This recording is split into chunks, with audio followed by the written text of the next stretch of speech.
Essa imagem, portanto, né, a transformação do xiismo como sinônimo de radicalismo é, na verdade, resultado de uma disputa geopolítica. Na verdade, foi em especial isso ganha mais força com a Revolução Iraniana de 79, né, e a formação da República Islâmica, quando, em especial, a imprensa e determinados serviços de comunicação ligados a interesses da economia ocidental passam a vincular as imagens da Revolução como cenas de extremo radicalismo, né? Isso, na verdade, funcionou num primeiro momento como um grande estereótipo, um estigma sobre todo o Islã, em especial, né? O Islã como uma religião, né, vista do ponto de vista pejorativo pelos ocidentais como uma religião de fanáticos radicais, ou seja, de pessoas com uma postura, com uma visão de mundo bastante ortodoxa, e isso vai aos poucos se deslocando de acordo com os alinhamentos geopolíticos da segunda metade do século XX. E, em especial, a partir da Revolução Iraniana, que essa noção, essa construção imagética de um radicalismo islâmico vai se anexando ao termo, de forma artificial, claro, ao termo xiita. E aí, claro, isso gera confusões, isso gera preconceitos, equívocos, inclusive não apenas do ponto de vista acadêmico, né, do ponto de vista do conhecimento produzido pela universidade, mas também nos meios de comunicação.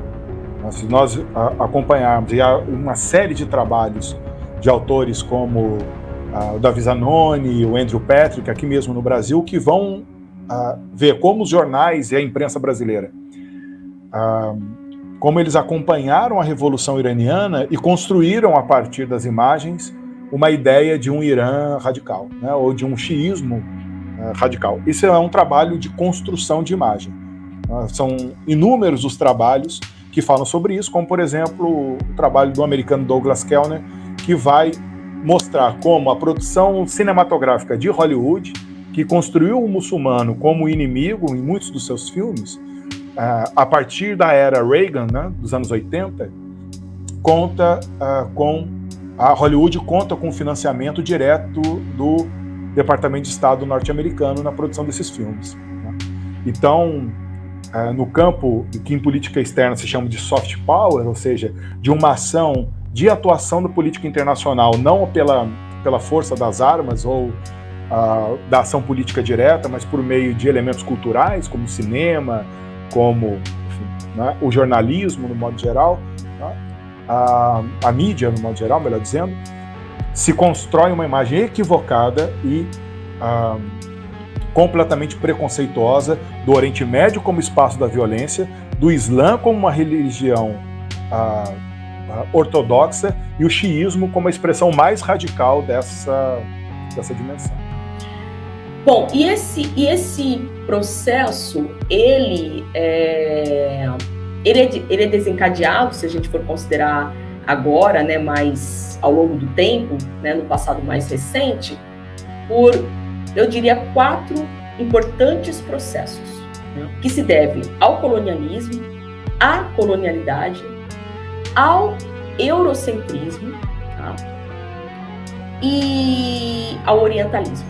Tá, esses 4 grandes fenômenos sociais. Bom, eu vou falar brevemente sobre isso, né, que desemboca nesse processo dessa divisão midiática, né, dessa atenção midiática à Ucrânia, que também é necessária, a gente não está aqui disputando o monopólio da dor, mas há povos que sofrem há mais tempo e que sofrem mais, em termos de sofrimento mesmo, e que não recebem a mesma atenção. E então esse colonialismo, ele ainda está presente, né? Aqui o colonialismo se encerra em 1822, ou seja, no século XIX, mas ainda existe o colonialismo por parte de Israel na Palestina, né? Que é um regime de colonialismo mais recente, né? Então Israel é um país, é um estado colonizador, tem todo um regime de colonização, como também acontece no Saara Ocidental, que sofre um regime de colonização por parte de Marrocos, também é algo muito pouco falado, né, do povo saharaui. E, enfim, colonialismo ainda existe nesses territórios, né? Depois tem uma questão da colonialidade, né? A colonialidade, ela é uma continuidade do colonialismo e ela está ligada a uma questão subjetiva, né? Nós fomos colonizados e nós pensamos como colonizador, né? Ou seja, há uma dominação subjetiva também de como a gente pensa, de como a gente percebe o mundo, né? E aí, esse contexto, ou seja, eles também nos dominaram subjetivamente, né? Na nossa forma de pensar, na nossa forma de crer, na nossa forma de sentir, na nossa forma de exercitar a nossa sexualidade, enfim, nos mais diferentes âmbitos da nossa vida. Então, os valores do colonizador também são os nossos valores, que faz, por exemplo, com que a gente rejeite a cosmologia indígena, a cosmologia de matriz afro aqui no Brasil, enfim, a cosmologia dos muçulmanos, a cosmologia dos orientais, que tem uma outra forma de vida, né? E isso desemboca nessa divisão midiática entre aqueles que merecem uma atenção e aqueles que não merecem, né? Temos o orientalismo, né, que é muito voltada à obra do Edward Said, que fala o orientalismo como o Ocidente inventou o Oriente, né? Então, esse é um outro processo que também desemboca nessa questão midiática. E, por último, a questão do eurocentrismo, né? Toda essa perspectiva é uma perspectiva não só eurocêntrica, mas norte-americana centrada também, né? Então, é sempre a perspectiva deles que é imposta sobre o mundo, né? Sobre os fatos, sobre os acontecimentos, né? Então, colonialismo, colonialidade, orientalismo e eurocentrismo são as grandes explicações para o que a gente vê na mídia agora em relação à Ucrânia e o que a gente não vê da mídia, por exemplo, em relação aos palestinos e a outros povos também dominados, oprimidos historicamente.